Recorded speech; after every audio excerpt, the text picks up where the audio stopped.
Welcome to Sweet Life Beat Life. We hope this video helps. You start by opening Deployment Scheduler and confirming the prison save is active. This makes sure changes persist. Next, assign at least one guard squad to the deployable list and draw initial patrol routes, because routes define where personnel move. Once routes are placed, set deployment radius limits and simple triggers, such as time of day or alarm state. This prevents overlaps and accidental missions. Make sure to lock doors and check staff access permissions, so scheduled deployments can execute without obstruction. Now you build complex schedules by chaining sequenced orders, patrol, search, lockdown, escort, and assigning realistic durations, because timing controls effectiveness. Use conditional triggers like contraband thresholds, riot percent, or population count to automatically escalate actions. These make the scheduler responsive versus static.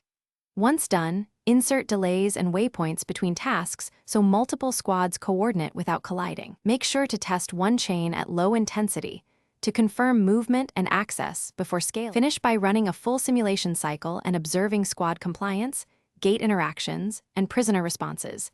This verifies the plan works in real conditions.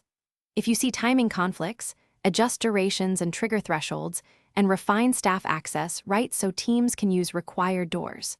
Once stable, save the deployment profile and apply it across shifts. If things go wrong, squads stalling or ignoring orders, immediately check door permissions, overlapping orders, and any path blockers, because those are the most common causes. Thanks for watching. Consider subscribing if we helped you.